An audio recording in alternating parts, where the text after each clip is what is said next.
औज़ुबिल्लाहि मिनश्शैतानिर्रजीम औज़ुबिल्लाहि मिनश्शैतानिर्रजीम बिस्मिल्लाहिर्रहमानिर्रहीम। आप सब लोगों को बहुत बहुत अस्सलाम वालेकुम।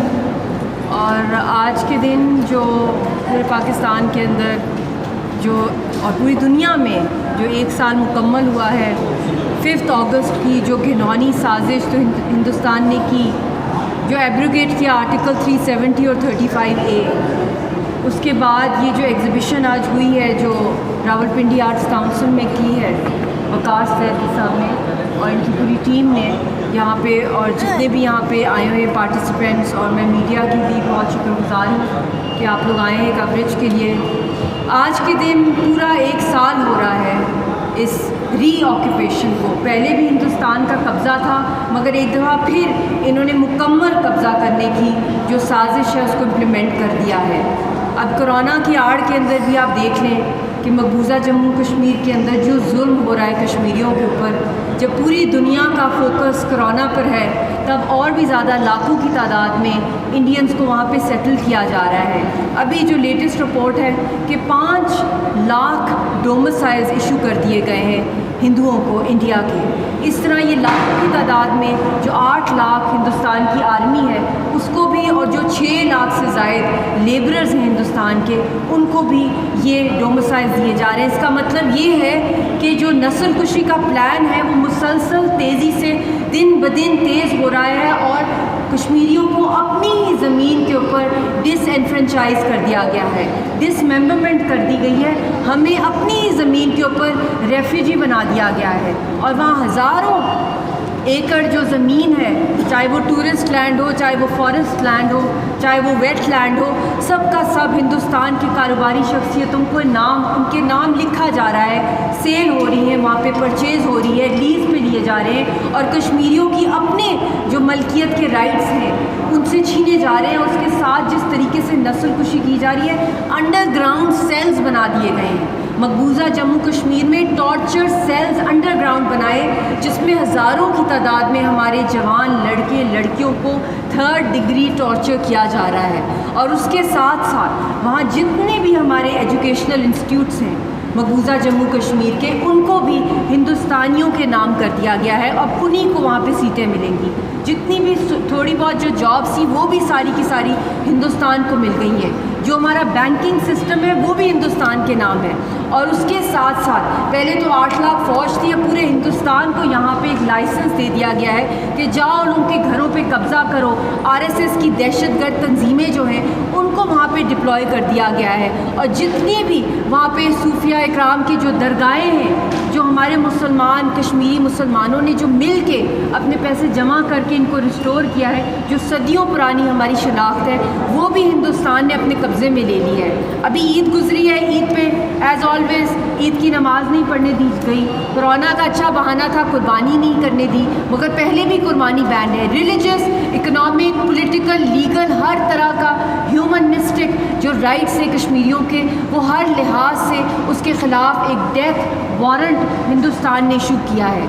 और मैं ये अपील करना चाहती हूँ आज के दिन उन हिंदुस्तानियों से भी कि आपकी जो RSS और मोदी सरकार का जो फॉलोअर है, ये खुद मोदी ने हिंदुस्तान के पैरों पे कुल्हाड़ी मार दी है। अभी तो ये मज़े ले रहे हैं, ये समझ रहे हैं कि इन्होंने कश्मीरियों के ख़िलाफ़ एक डेथ वारंट इशू किया है, मगर हकीकत में इन्होंने अपने लिए एक कब्र खोद दी है।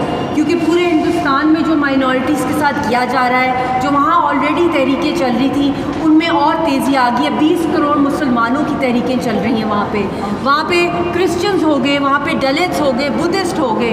हर लिहाज से उनको जिस तरीके से उनके ख़िलाफ़ जो इक़दामात, जो लॉज पास किए जा रहे हैं, ये और भी ज़्यादा तोड़ फोड़ कर रहा है हिंदुस्तान का। और उसके साथ साथ बाबरी मस्जिद के ऊपर जिस तरीके से मंदिर की तामीर की बात है, तो मैं समझती हूँ, और जो ख़ित्ते के अंदर जितने भी ममालिक हैं इस रीजन के अंदर, चाहे वो ईरान हो, अफ़गानिस्तान हो, चाहे वो नेपाल हो, बांग्लादेश हो, पाकिस्तान के साथ तो वो दुश्मनी है जो कोई मतलब कि हिस्ट्री है हिंदुस्तान की दुश्मनी की, और फिर कश्मीरियों के साथ तो बदतरीन नस्ल कुशी और जेनोसाइड और हॉलोकास्ट किया जा रहा है, फिर चाइना के साथ। तो मैं समझ रही हूँ हिंदुस्तान का घेरा दिन ब दिन तंग होता जा रहा है। बेशक ये कश्मीरियों के खून की जो उनकी قربانیاں ہیں وہ رنگ لائیں گی. یہ کبھی ہو ہی نہیں سکتا, یہ اللہ کا قانون ہے. ایک یونائٹڈ نیشنز کی عدالت ہے اور اس سے بڑھ کے یونائٹڈ اللہ تعالیٰ کی عدالت ہے. اور میں دیکھ رہی ہوں کہ بہت جلد اس خطے کے اندر جو ایک ورلڈ وار 3 جو ہندوستان پلان کر رہا ہے اس خطے میں وار کے سٹنٹ کرنے کی, یہ منہ کی کھانی پڑے گی. اور جتنی انویسٹمنٹ ہے ہندوستان کے اندر باہر کے ممالک کی وہ سب ڈوب جائے گی, کیونکہ یہ پورے خطے کا امن اور تباہی اور ہر چیز سیکیورٹی جو ہے وہ کشمیر کے مسئلے سے نتی ہے. میں پاکستانی عوام کی بھی اپیل کرتی ہوں کہ اب آپ کے اوپر بھاری ذمہ داری پڑ گئی ہے, نہ صرف پاکستان کی حکومت پہ بلکہ ایک ایک بچے پہ, پاکستان کے ہر ادارے کے اوپر, چاہے وہ میڈیا ہو, چاہے وہ سول سوسائٹی ہو, ہیومن رائٹس ایکٹیوسٹ ہوں, چاہے وہ ڈیفینس اینالسٹ ہوں, ہر لحاظ سے لیگل ایکسپرٹس ہوں. اب یہ آپ کا ٹائم آ گیا ہے. ہمارے کشمیری لیڈرشپ کو جس طریقے سے ٹارچر کیا جا رہا ہے, خاص طور پہ یاسین صاحب کو اس وقت تہاڑ کی ڈیتھ سیل میں رکھا ہوا ہے. یہ وہی ڈیتھ سیل ہے جہاں مقبول بٹ شہید کو اور افضل گرو کو پھانسی دی گئی تھی, وہاں پہ ان کو رکھا گیا. ان کا قصور صرف یہی تھا کہ انہوں نے حریت رہنماؤں کو جوائنٹ ریزسٹنس لیڈرشپ میں اکٹھا کیا تھا. گیلانی صاحب جو اتنے علیل ہیں, اتنے ایجڈ ہیں, ان کو بھی ہاؤس اریسٹ کیا ہوا ہے. میروائی صاحب کو بھی. سیاسی کوئی رائٹس نہیں ہے, انٹرنیٹ بند ہے, کمیونیکیشن لائنز نہیں ہے. میں شارٹ ٹرم بات یہی کروں گی, دنیا سے اپیل بھی کروں گی کہ جو فوڈ شارٹیجز ہیں, جو ویکسین کٹس نہیں ہیں, وہاں پہ ٹیسٹنگ کٹس نہیں ہیں, میڈیسنس کی جو اتنی ایکسٹریم شارٹیج ہے, پورے 1 سال سے ایک کرفیو چل رہا ہے اور ایک ڈبل لاک ڈاؤن. دنیا نے ایک جھلک دیکھی ہے, پاکستانیوں نے بھی ایک جھلک دیکھی ہے ایک لاک ڈاؤن کی, مگر یہ آپ کی جانوں کو بچانے کے لیے تھا. مگر کشمیریوں کے لیے یہ, چاہے وہ گھر میں ہو چاہے وہ باہر ہو, ہندوستان کی آرمی ان کے لیے سب سے بڑا کرونا ہے. اور اب ہندوستان کی پبلک جو وہاں پر آ رہی ہے, تو میں اپیل کروں گی اس ایشو کو آپ دنیا تک لے کے جائیں, انٹرنیشنلائز کریں.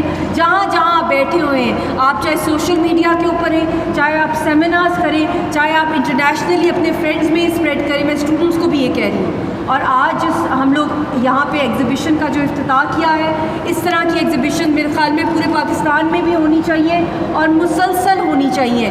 یہ گراس روٹ کا مسئلہ ہے. پاکستان کا سب سے بڑا سلامتی کا جو مسئلہ ہے, جو سب سے بڑا کور ایشو ہے, پاکستان کی پولیٹیکل ایشو بھی میں سمجھتی ہوں, بلکہ ساؤتھ ایشیا کا سب سے بڑا پولیٹیکل ڈسپیوٹ جو ہے وہ مسئلہ کشمیر ہے.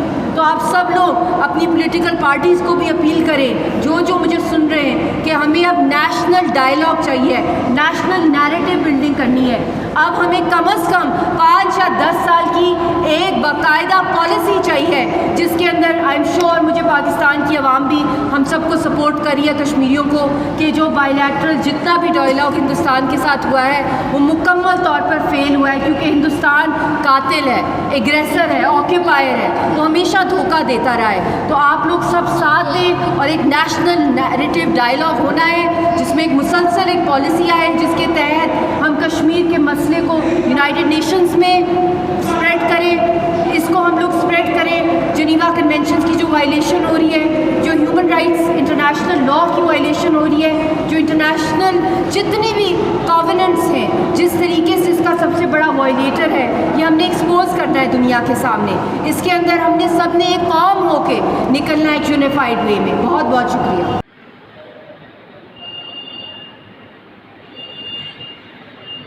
موجودہ جو حکومت ہے, اس کی جو کاوشیں ہو رہی ہیں, اس کو آپ بطور پاکستانی بھی اور مقبوضہ کشمیر کے لوگ کس پوائنٹ آف ویو سے دیکھتے ہیں, اور آپ مزید کیا ایکسپیکٹ کرتے ہیں گورنمنٹ؟ دیکھیں, یہ بہت لمبی جدوجہد ہے جس کے اندر ہم نے سب نے مل کے ایک کوئی مکمل ایک اسٹریٹجی بنانی ہے. میں نے ابھی بھی پریس کانفرنس میں جو تجاویز دی ہیں وہ یہی ہے کہ ہم نے ایک لیگل سیل بنایا جائے پاکستان کے فارن آفس میں, جو یہ لا فیئر کیا ہے ہندوستان نے, اس کو جواب دیا جائے international court of justice, international criminal court کے اندر. اور اس کے علاوہ جو UN کی سیکورٹی کاؤنسل ہے, ادھر سے بھی ہم ڈیمانڈ کریں ایک قرارداد کہ جو آبادی کا تنازع, جو ڈیموگرافی کو چینج کیا جا رہا ہے, ایک پاپولیشن سینسس ڈیمانڈ کیا جائے ہندوستان سے, کہ پتہ چلے کہ کتنے وہاں پہ کشمیری مسلمان جو ہیں وہ بستے ہیں مقبوضہ جموں کشمیر میں. کیونکہ جس تیزی سے لاکھوں کی تعداد میں لوگوں کو ڈومسائل سرٹیفکیٹس ایشو کیے جا رہے ہیں, اور پاکستان کی سرکار کو کشمیر انوائز بھی نامنیٹ کرنے چاہیے. اور میم, یہ جو اب انڈیا کو دہشت گرد قرار دیا جا رہا ہے عالمی فورم پہ, اب دنیا کو نریندر مودی کی باتیں پتہ لگتی جا رہی ہیں, اس حوالے سے آپ کیا کوئی ہوپ رکھتے ہیں کہ کشمیر ایشو پہ بھی اس کو کوئی فائدہ ہوگا؟ देखिए, हिंदुस्तान खुद अपने पैरों पे कुल्हाड़ी मार रहा है, दहशत गर्दी को प्रमोट कर रहे हैं। एक दहशत गर्द फोर्स आरएसएस के फॉलोअर हैं मिस्टर मोदी, उनके ऊपर गुजरात की किलिंग्स, मैसेकर का खून है उनके हाथों के ऊपर, तो उन्होंने ऐसी पॉलिसीज़ बनानी है। इनका दुनिया भर की मीडिया के अंदर जो बदनामी हिंदुस्तान की हो रही है, शायद ही तारीख़ में इतनी हुई होगी। तो ये आहिस्ता आहिस्ता दुनिया में रियलाइजेशन आ रही है कि जो ये जंगी जुनून जो हिंदुस्तान को हावी हुआ है उनके ऊपर, वो समझते हैं इसकी वजह से फिर इलेक्शन जीत लेंगे। ये इनकी भूल है, इनको लेने के देने पड़ जाएंगे। और कोई एक मैसेज पाकिस्तानियों को मैं यही कहूँगी कि कश्मीरियों के साथ जो कुछ नस्ल कुशी हो रही है, ये शहरा कट गई है, आप लोग जागें, हमारा साथ दें। पाकिस्तान का और ख़ित्ते का सबसे बड़ा सियासी मसला जो पाकिस्तान और ख़ित्ते की तरक्की और सलामती का जो मरकज़ है वो कश्मीर का मसले की पुरअमन हल है। अगर आप अब नहीं उठेंगे तो कब उठेंगे? बहुत शुक्रिया।